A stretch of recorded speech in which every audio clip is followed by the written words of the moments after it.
I'd love to talk to you about your book, which is titled For the Win. Where does the title come from?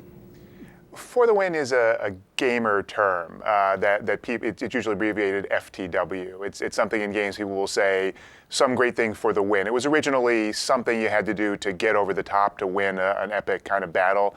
And it's become just sort of a commonplace expression, just anything you want to do that gives you a real achievement. And so we thought it echoed some of these expressions in games, but also was very indicative of what we're talking about, this concept of gamification or game thinking as something that can actually, for businesses, provide epic wins as well. Well, it's very interesting because though the book is about gamification, the starting point to your book is actually the fact that so many employees and customers are so utterly disengaged today. And business just isn't as much fun as it could be. What do you think are some of the reasons for that? I'll take that one. I mean, we've sort of assumed that the way that we motivate people is through rewards or punishments, right? And we do that within businesses, we do that sort of within the consumer side. There are lots of ways of motivating people, and we need to find new ways of motivating people. Really, at the core of it, this book is about finding ways to do that by relying upon some pretty well-tested approaches to game design and what makes things fun. So what we're really trying to do is to put fun back into all of these kinds of areas. We've gotten really good in business at squeezing out operational efficiencies, and we have all this technology. We're in a globalized world. The baseline has been raised to the point where just doing those things, just being efficient, isn't a differentiator. And you think, what's a differentiator? It's human beings. It's engagement, enthusiasm. And games, we found, are the key to understanding some of the techniques, as Dan said, to motivating people in powerful and differentiating ways. So before we go too far, what exactly is a game? And what is gamification? Wow, you want to handle that one? So both of those, I'll take a start, then maybe you can say something. Both of those are deeper concepts than you might think. In fact, there are large, dense works of philosophy that have been written on what is a game.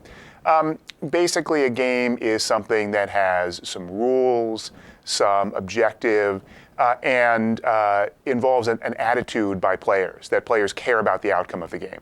So it includes everything you might think of as a game, including board games, card games, sports, video games, but also other kinds of experiences that feel game-like, where there's a set of constraints and you care about somehow overcoming those constraints. So work can be a game, school can be a game, lots of things can be game-like. And gamification is taking what we understand about games. Turns out games have been around for tens of thousands of years. Video games now are a 40-year-old industry that generates roughly $70 billion a year worldwide. And game designers have gotten really good at understanding what makes those games work. Learning from those things, taking those insights from what makes games effective, what makes people care about the outcomes, and then translating them into business contexts.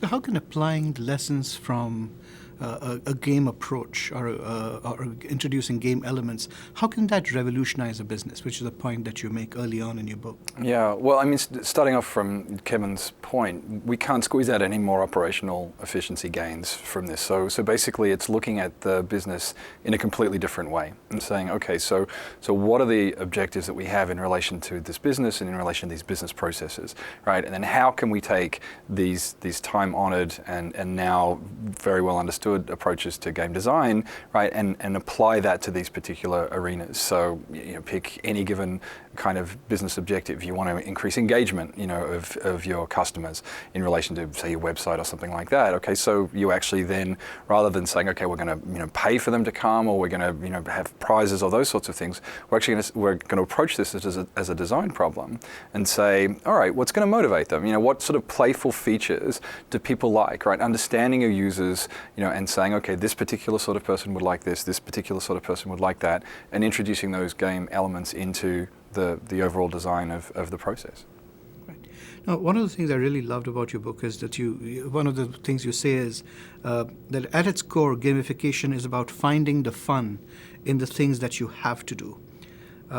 Could you give some examples of how companies like Microsoft and Deloitte have been using this approach?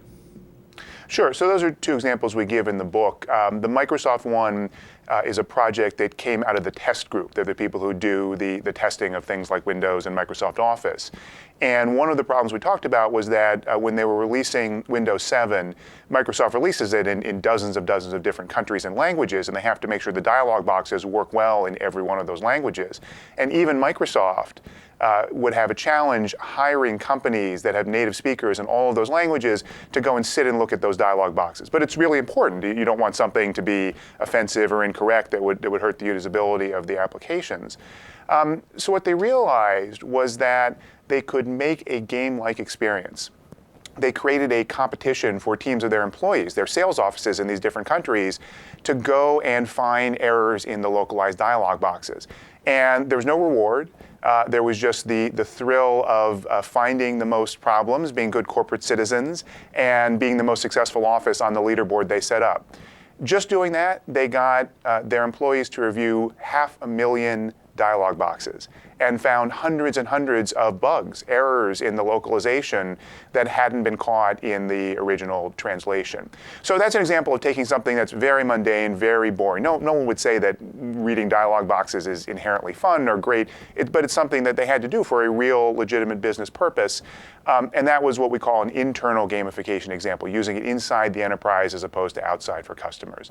The Deloitte one you mentioned was about knowledge management, about getting their consultants to describe what they're working on and what they know about, which is an incredibly important task for lots of organizations, especially professional services organizations. By creating a little bit of competition and a little bit of fun through an internal application, they got much greater participation in that information sharing. And in the book, we go through examples in all sorts of areas. Gamification is not just something for teeny little startups or for youth-oriented, sexy kinds of companies. It's something that applies across the board. You distinguish in the book between internal and external gamification.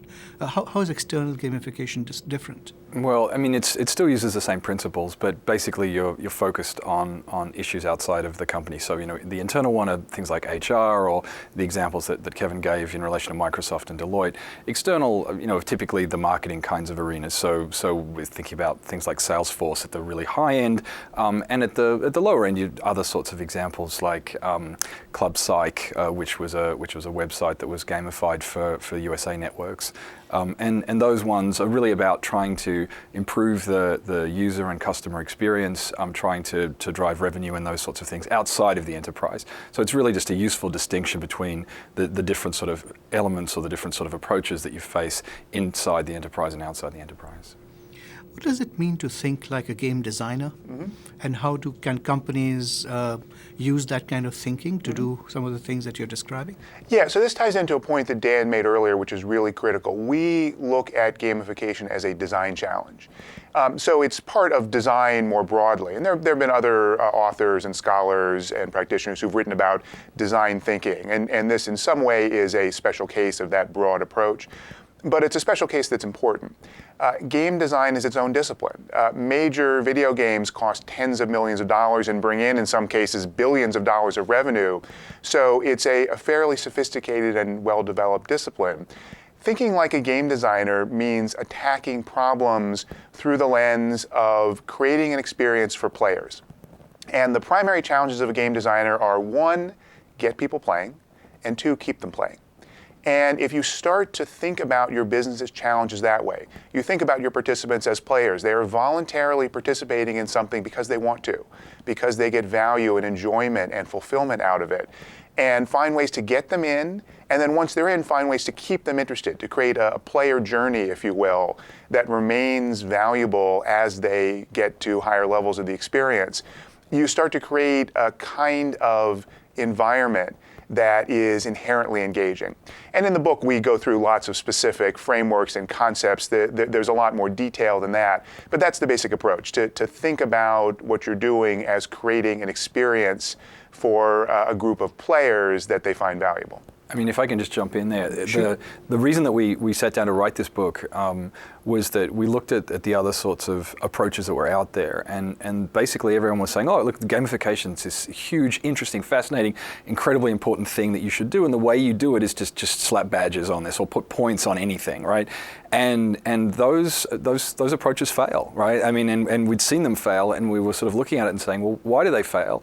And we sort of sat back and said, okay, so if you approach this in the way of a game designer and try to understand, what it is that the players want, and actually go through this entire process that we outline in the book, then you can actually build an experience that's engaging and that people will keep coming back to because it's fun, and at the same time drive revenue or do all of the sorts of things that you need for your business process. We found that there was really just nothing out there that was a sort of a guideline along those sort of lines. So that was really the motivation for the book, to sort of think as a game designer without being a game designer. We absolutely don't want people to be a game designer at the end of this. We're simply saying, look, if you approach it this way, you'll actually generate these really useful, compelling experiences for your users. So let's say there's an executive who's facing a business problem. How does she or he know whether gamification is the right solution for that problem? Buy the book first, Yes. right? And it's very engaging and well written. But no, I mean, what they need to do is sort of try to work out what is the actual process that they're looking to gamify. What's the objective out of all of this? What do they need to do, right? And then they go through the steps in the book, and they'll actually have, within a very short space of time, a kind of an idea about what it is that gamification can give them at the end of this experience. I mean, not every business objective, can be gamified. There are lots of ones that are just not going to work because your customers or your players are not going to be engaged, they're not going to be interested in it, or that there's a mismatch, right? That the nature of the activity is so serious that introducing game elements is going to make the player or the user think, hang on, what's this? It doesn't make any sense. So you have to think carefully about that, and that's really what the book's about. Yeah, there's a matrix in the book which is a little too detailed to get into here, but the starting point is motivation. So if you're a business manager, you say, let's say I could wave a magic wand and get this population, whether they're my customers, potential customers, employees, this group, to be more motivated. Would that really drive a business benefit in some metric I care about in my business? And there's sometimes where it wouldn't, either because it's something that shouldn't be made fun, or it's something where motivation would get people to be more excited but wouldn't drive purchases or efficiency or anything you care about. That's the starting point. Is this something where if I can successfully build something that motivates, it would be a real and lasting benefit to my business? And then once you answer that question, then you think about how to design using some of the steps that Dan talked about to ensure that the system you're building would in fact produce those motivational benefits. The section on motivation is one of the ones that I found really fascinating in your book.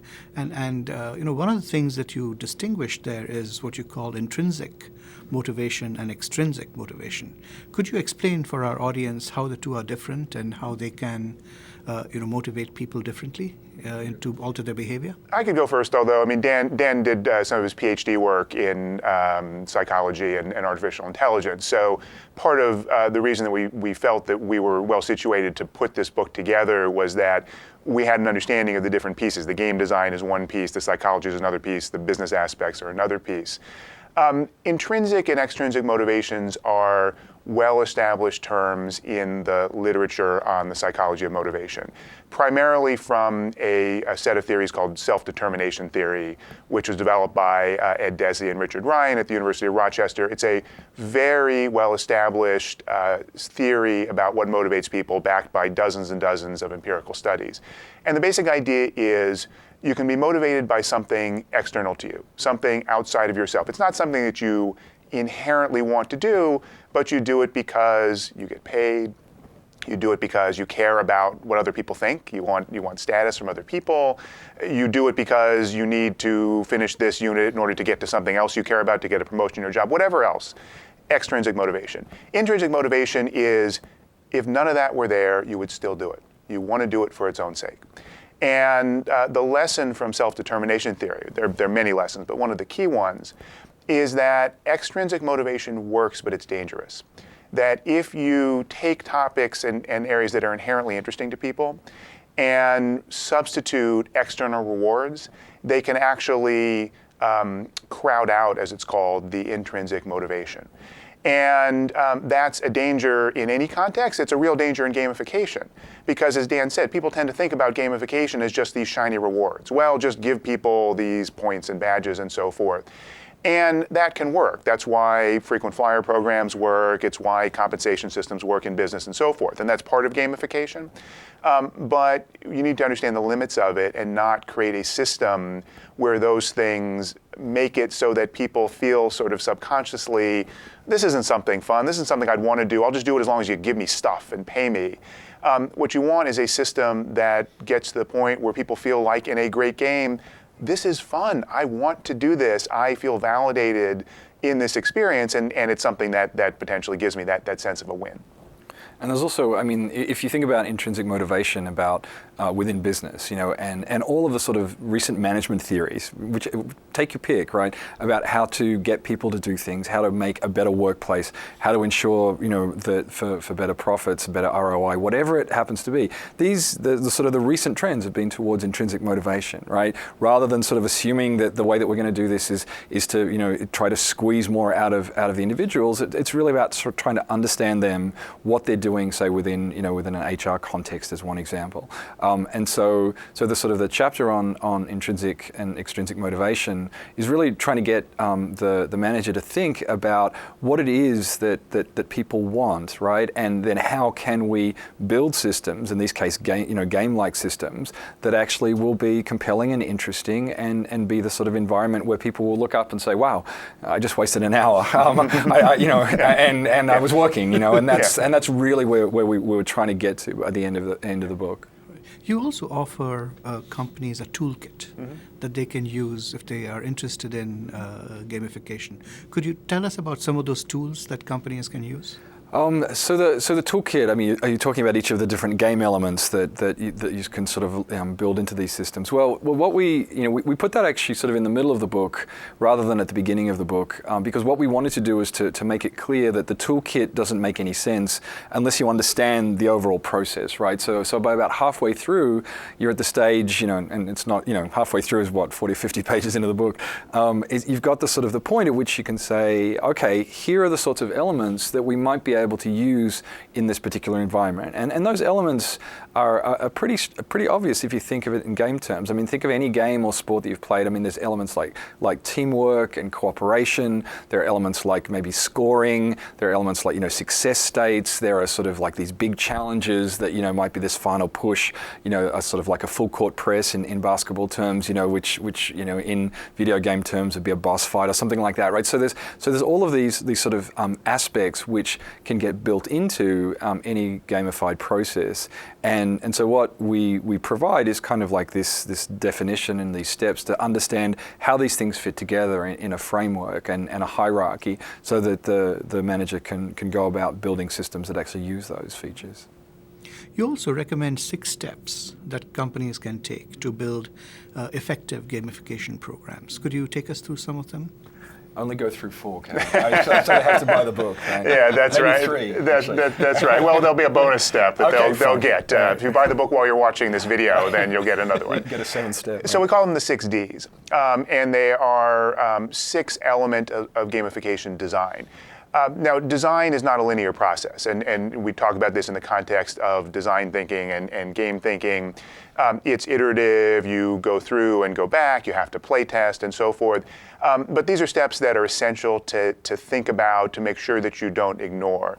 And it starts with defining objectives, which is what Dan talked about earlier. What is my goal here? Because your goal is probably not to get people to earn points, or to get people to show up at your website. That might be an intermediate goal, but your goal is maybe to get more conversions to people to be customers, or to get your customers to be engaged more. Whatever it is, you as a manager know what your business goal is. Then you break that down into specific behaviors. What are the activities you want people to do in the gamified system? And then you drill down on your players. Who are these people? What do you know about them? How do you model them? Think about their methods of engagement and so forth. So that gets you down to the specifics. And then from there, you can go on to the further steps and model the specific activities, what we call activity cycles within your gamified system, the specific tools that you employ, the game elements that Dan talked about, and the critical one is the next to last one, which is don't forget the fun. Because what we found, Dan and I taught the first gamification course, as far as we know, the first one ever offered at the Wharton School last year, and we're teaching it again this year. What we found was that it's so easy to lose the forest for the trees. You start to go down this design process, and you have to constantly pull yourself back up and say, would someone want to do that? Because that's a critical question, and that's the essential question. Now, you can't just do that. You can't just say, gee, this looks like fun, and we're done. You need to be systematic and thoughtful and model and do analytics and so forth. But you need to keep bouncing back between those things and a sense of the experience, a sense that this is something people would want to do. So the 6 Ds are basically a structured framework to ensure you look at all of those aspects and the things that people generally start with in gamification. Again, going back to the point Dan made earlier, just spilling out the blocks, as it were, and sticking them together, that's all near the end. Because if you do that without a really good sense of your objectives and who your players are, you're going to fail, or you're going to succeed for a little while and then fail, which in some ways may be even worse. And you won't know why you failed, right? Exactly. It looked like it was great, but then it really wasn't. What are some of the big risks and dangers of gamification, and how do you think companies should avoid them? Yeah, I mean there are a combination of them. There are some legal risks, there are some ethical risks, and there are some risks which are really mostly in the nature of just bad gamification design, right? So the legal risks, are not that serious, but there are ones that you have to look out for, things like sweepstakes rules or competition rules that you might have in your particular state or jurisdiction. There are some ethical risks that can occur. That we kind of outline in the book. Those examples are where people are compelled to play your game, then it can end up being something which is really sort of bad business practice, really sort of unethical behavior, or behavior that's going to end up subjecting you to sort of some problems, whether it's PR or some issues with the workforce. So an example of that is using leaderboards to try to speed up people's workflow, right? And showing that that Dan is really great at this, but Kevin is really bad, and so that will not only demotivate Kevin, but it has some real ethical concerns, and so you can't just apply that in the normal way. In the sense of sort of like there's no problem here. And then the final sort of category are some risks in relation to just bad gamification design, where you end up more than anything else just wasting money. It's just going to fail as a process, and so why would you start it? And so those are the risks we outline at the end of the book. So for each of you, do you have any final words of advice for companies that are eager to use gamification to motivate their employees and engage their customers? Well, one of the interesting things that we found as we started to research the book was we started to come upon all of these examples that were already out there, that companies weren't necessarily thinking about gamification, or there were things that people would look at and say were gamification, like, for example, frequent flyer and loyalty programs, that turned out to either not really be gamification or be just bad gamification because they don't have that focus on game design and fun and engagement. So it turns out that just as if you go into a room of business executives or professionals and say, who's a gamer? About 1 in 10 or 1 in 20 people will raise their hand. And then you start to ask, all right, well, how many of you play Angry Birds or Farmville or one of these games that have now literally billions of players around the world? When more hands go up, how many of you play golf, chess, checkers, bridge, poker? We're all gamers. And so businesses need to realize that this is not just about how to placate the kids that want to be shooting and killing dragons all the time instead of doing their job. This is about taking some very old, very established insights, psychology and design and so forth, and applying them in new ways given the new capabilities of technology. We now have a concept, we have a word for it, and we have these extraordinary capabilities of digital platforms and analytic systems to manage and implement gamification. So I would urge companies to have that kind of broad view, because it turns out that most of them, the ones we talk to, when they start to look around, they realize they're already doing this, they're just not doing it thoughtfully and systematically. The advice that I would have is that I think that the games are the future of many businesses, right? Every manager needs to understand the gameful thinking. But the main piece of advice would be buy the book. Thank you both for joining us today. Pleasure. Thank you so much.